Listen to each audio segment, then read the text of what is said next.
Fala pessoal, meu nome é Paulo Ricardo e sou do quinto período de licenciatura em Química e também sou vestibulando. Vim trazer para vocês uma dica, um pouquinho resuminho de que é ligação química e suas propriedades. Bom, primeiro de tudo vocês têm que saber o que é ligação química e quais são os tipos de ligação química. Os tipos que a gente tem é ligação química metálica, a covalente e a iônica.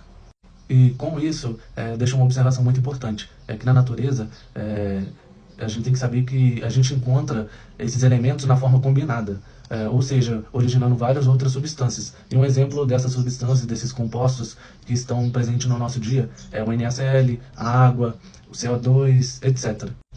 Outro ponto também importante é os gases nobres, que são os únicos elementos nas condições ambientais que estão com os seus átomos isolados. E a gente tem que saber também que eles são poucos reativos.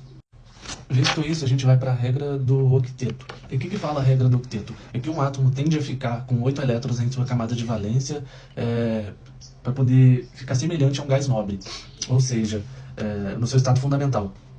Exemplos de gás nobre: neônio, argônio, enfim, são vários. Mas o que você souber aqui, se você souber isso tudo aqui que eu falei muito bem, você mata muitas questões. Outro ponto bastante importante é saber fazer distribuição eletrônica.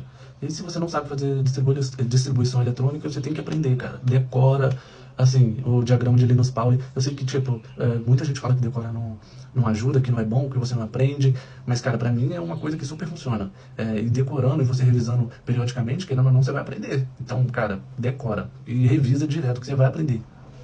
Vou dar um exemplo de uma distribuição eletrônica do neônio. Então tem 10 elétrons, aí você tem que fazer a distribuição dele. Aí como que fica essa distribuição? É 1s2, 2s2 e 2p6. Aí você tem que saber que 1s2 está na camada K, porque a K comporta 2 elétrons, e o restante 2s2 e 2p6 está na camada L, que cabe em 8 elétrons. Se você souber disso, cara, mata muita questão. Vou fazer mais uma distribuição agora do oxigênio para vocês verem como é que funciona. Olha minha colinha aqui. O oxigênio tem 8 elétrons. Aí como que vai ficar a distribuição dele? 1s2, 2s2 e 2p4. Você tem que saber que 1s2 está na camada K e 2s2 e 2p4 está na camada L. E na camada L tem 6 elétrons. Aí, se ele tem 6 elétrons, para ele completar a regra do octeto, falta 2 elétrons. Então, ele não pode perder elétrons. Se só falta 2 para ele ganhar. Você tem que ir na lógica aí. Então, é mais fácil ele compartilhar 2 elétrons para poder ficar estável, ou ele receber esses 2 elétrons, entendeu? Tá, depois de ter visto isso tudo, agora vamos para a ligação iônica. O que é ligação iônica? A ligação iônica é formada pela transferência de um ou mais elétrons de um elemento menos eletronegativo, que no caso é um metal, para um elemento de maior eletronegatividade, que é um metal. Então você tem que saber que a ligação iônica acontece de um metal para um ametal. Resumindo, ligação iônica é transferência de elétrons, independente do número. A eletronegatividade. O que vocês têm que saber? Que o lado da tabela direito são os mais eletronegativos e o lado esquerdo da tabela periódica são os menos eletronegativos. Os que não querem, entendeu? Os que querem têm tendência de perder elétrons e os que estão do lado direito têm tendência a ganhar ou compartilhar. Para poder o quê? Completar os 8 elétrons e completar a regra do octeto. Pessoal, ignorem a letra, mas aqui está um resuminho para vocês, e eu coloquei até 2 exemplos aqui para ver se fixa na cabeça de vocês, entendeu? Aí eu fiz um exemplo aqui de como que você vê se a ligação é iônica. Você faz a distribuição dos elementos igual que tá NaCl. Você vai fazer a distribuição tanto para o sódio, tanto para o cloro. Aí você vai ver a última camada. A última camada do sódio tem 1 elétron. E na do cloro são 7. Então você tem que saber qual que vai ter tendência de ganhar ou perder. Aqui no caso do sódio, ele vai perder esse 1 elétron e vai virar um cátion.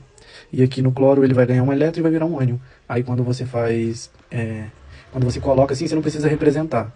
Aí você só representa assim, quando é 1 elétron. E é isso. Isso aqui também vocês têm que saber que... Se você estava no vídeo e não entendeu nada, eu vou te mostrar agora como é que resolve isso daqui. Para você saber. Quando é iônica, você dá a fórmula do composto, ou dá na fórmula iônica para você ver quem vai perder e quem vai ganhar. Vou te mostrar como é que faz. Aqui você vai ter que fazer distribuição eletrônica. Aí como é que faz? 1s2, 2s2, 2p6, 3s2, 3p6, 4s2. Aí tá. Qual que é a camada de valência? A camada de valência é a 4. Ah, mas por que é a 4? Porque você tem que saber aqui, ó. Se tem um só, é a primeira camada. Os dois aqui, a segunda camada. Aqui, os dois, terceira camada. E só tem o 4, então ele é a camada de valência. Tem dois elétrons aqui. Então, você tem que saber que 1, 2 e 3, a tendência é perder. Ó, 2 e 3, perde elétron. Agora, se ele tem 5, 6 e 7, você tem que saber que ele ganha. Ah, mas por que ganha e perde? Pra poder completar a camada de valência, entendeu? Aí tá, vou fazer do cloro agora. Esse aqui eu fiz do cálcio. Aí você pode fazer de outra maneira também, ó. Você pode fazer assim, ó. Vou fazer do cloro primeiro, rapidinho. Do cloro como é que fica? 1S2, 2S2, 2P6, 3S2, 3P5. P5, isso mesmo. A camada de valência é essa. Quantos elétrons tem na camada de valência? Tem 7. Quanto que falta para poder completar 8? 1 elétron. 1 elétron. Então você tem que saber que ele ganha. Porque só falta um para completar, então ele não pode perder, entendeu? Aí agora eu vou fazer outro negócio do cálcio, para você saber a proporção da quantidade de carga. Mas se aqui tava 2, você vai saber que é assim, ó. Ca2, Cl2 menos. Ah, por que isso? Tá, e aqui eu vou aplicar a regrinha aqui, ó. Vou aplicar a regrinha, vou fazer aqui para vocês verem, ó.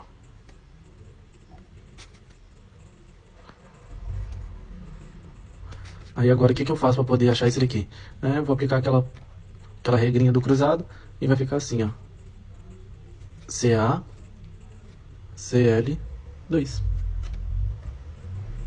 Não tem segredo, galera. Trouxe outro exemplo para vocês, galera. Isso daqui é bem mais rápido e prático.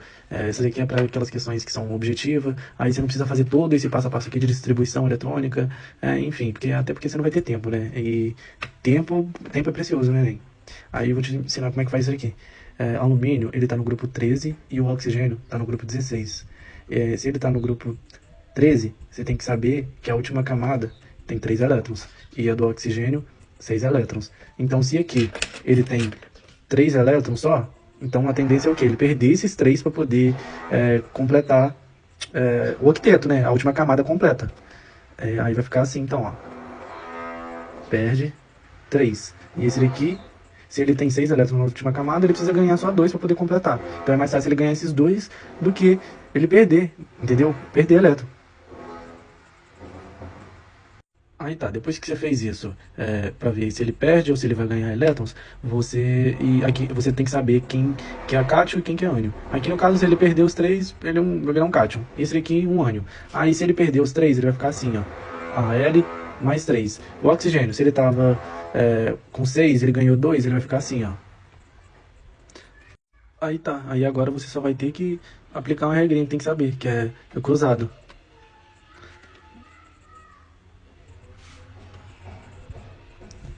Aí como é que vai ficar isso daqui? Vai ficar assim, ó.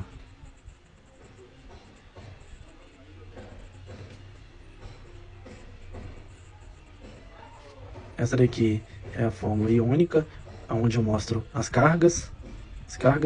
E esse daqui é a representação sem as cargas.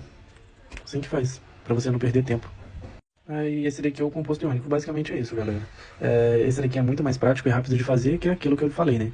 Você vê os dois elementos, em qual grupo que ele tá, aí depois você vai ver a carga, aí depois disso você vai ver quem vai perder ou ganhar, vai montar esse esqueminha aqui, multiplicar cruzado e achar, não tem erro.